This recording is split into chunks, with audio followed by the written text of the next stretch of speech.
আমার সাথে যদি ওনার বিয়ে না হয় আমি কিন্তু আত্মহত্যা করব। আমি ওনাকে ভালোবাসি।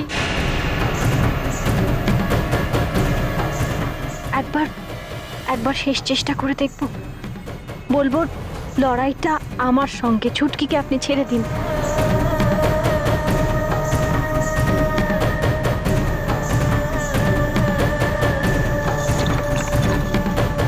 নাকি সৌরভকে সব কথা জানিয়ে দেব, যা হয় হবে।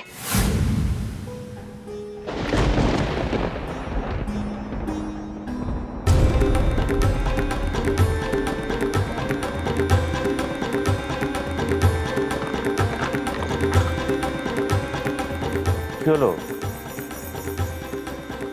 ফোনটা রাখলে কেন? কথা বলো। নাকি ল্যান্ড ফোনে কথা বলতে অসুবিধা হচ্ছে তোমার? তুমি আমার ফোনটা ইউজ করতে পারো। জিজ্ঞেস করো কখন কোথায় মিট করবে তোমরা। ওরকম ভাবে তাকিয়ে লাভ নেই। আলো আমি জানি তুমি কি করতে চাইছিলে।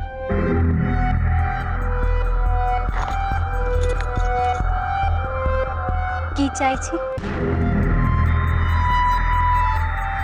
কি করতে চাইছিলে এটা মুখে বলতে আমার এখন একটু সংকোচ হচ্ছে, এটাই সমস্যা।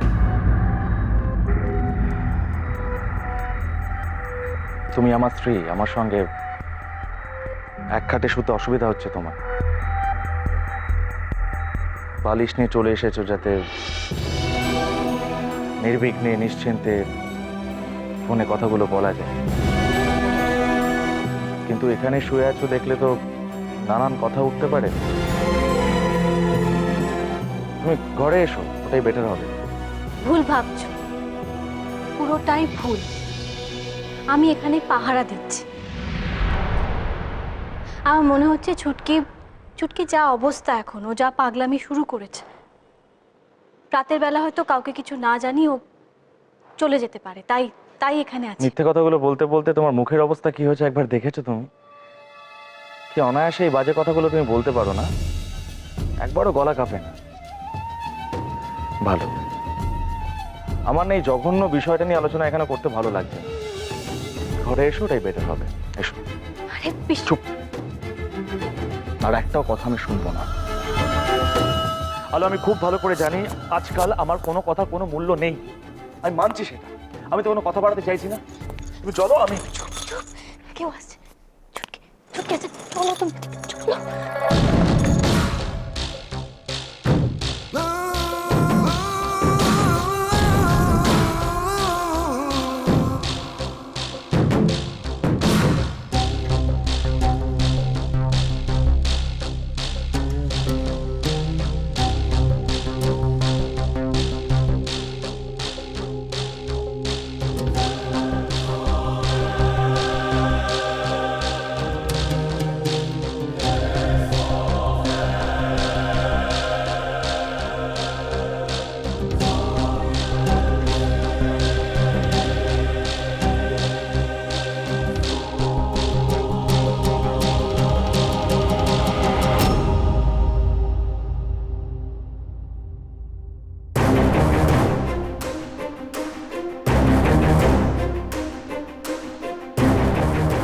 হ্যালো, তুমি এত রাত্রে কি হয়েছে? আপনি আমার গলা শুনেই চিনতে পারলেন? কি আশ্চর্য, তোমার গলা চিনতে পারবো না? আর বাই দ্য ওয়ে, কোথা থেকে ফোন করছো? আমার দেওয়া মোবাইলটা সেটা কোথায় গেল? ওটা আর আমার কাছে নেই। আমি ল্যান্ডলাইন থেকে ফোন করছি। আমি আপনাকে একটা কথা বলার জন্য ফোন করেছি। আমার বাড়ির লোক যতই আমাকে আটকানোর চেষ্টা করুক না কেন, আমি যে করেই হোক আপনার কাছে আসব।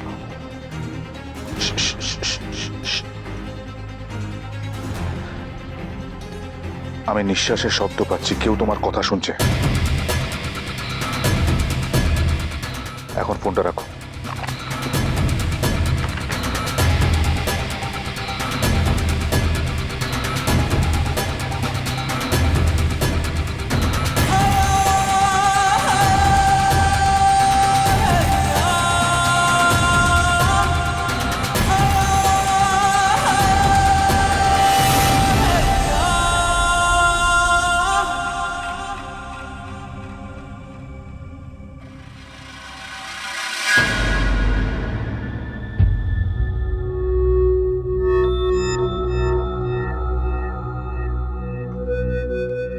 কার ফোন ছিল আদি? চন্দ্রানী। চন্দ্রানী?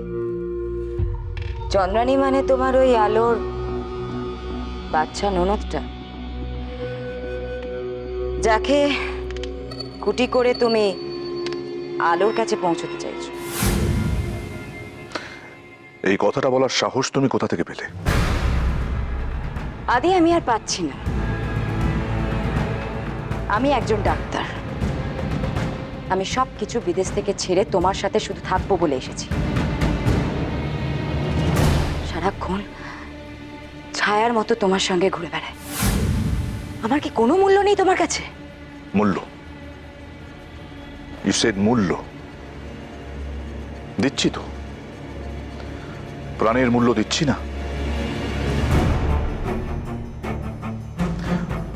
অংশুমান লাহিড়ীর ওই চেহারাটা পাল্টে আদিনাথ সিদ্ধান্তকে তৈরি করেছিলে তুমি, তার মূল্য তো দিচ্ছি আমি।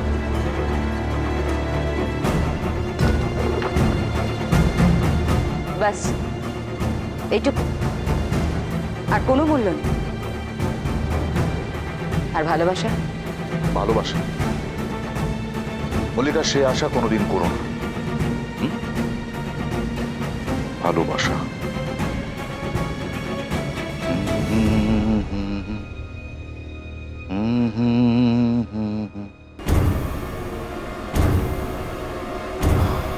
আলো, আলো আমার কাছে আসতে বাধ্য হবে, তা না হলে এই চন্দ্রানীকে আমি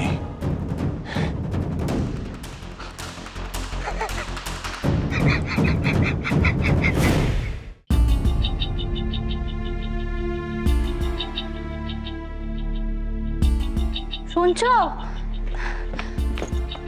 তোমার খাবারটা তৈরি হয়ে গেছে, খাবারটা খেয়ে যাও। কি করছোটা কি তুমি আলো? এরকম ভাবে কেউ ছোটে? সব দিকে নজর দিতে গিয়ে যে আসছে তার কথা ভুলেই যাবে কেন? ছোট ঠাকুরপোকে খাবার দেওয়ার মতো বাড়িতে আর কোনো লোক নেই? কি হচ্ছে নাকি? এত বাড়াবাড়ি করছো কেন? সব ব্যাপারে তুমি একটু বেশি উত্তেজিত হয়ে যাচ্ছ। ভেতরে চলো, চলো।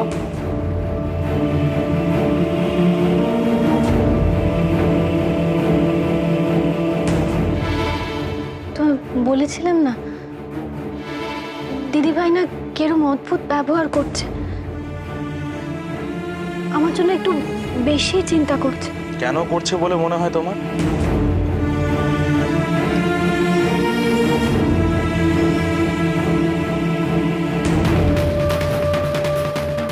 বুঝতে পারছি না তো। সমানে বলে যাচ্ছে নিজের খেয়াল রাখো, আমার সুস্থ বাচ্চা চাই। অদ্ভুত ব্যবহার করছে, অস্বাভাবিক ব্যবহার করছে দিদিভাই। এই কারণটা কে আলো? কে বলেছিল বড় বৌদিকে যে তার নিজের সন্তান তার হাতে তুলে দেবে? এর ফল তো এখন ভোগ করতেই হবে আমাদের, তাই না? একটা কথা আমি স্পষ্ট করে জানিয়ে দিই তোমাকে, এই সন্তানটা আমার, আর আমি আমার সন্তানকে কারোর হাতে তুলে দেব না। আশা করি কথাটা মনে থাকবে তোমার। আমি জানি ইদানিং আমার ভালোবাসার কোনো মূল্য তোমার কাছে নেই, আমি জানি সেটা, কিন্তু যে আসছে সে তো আমার, তাই তাকে নিয়ে কোনো ছেলে খেলা তুমি করবে। Is that clear?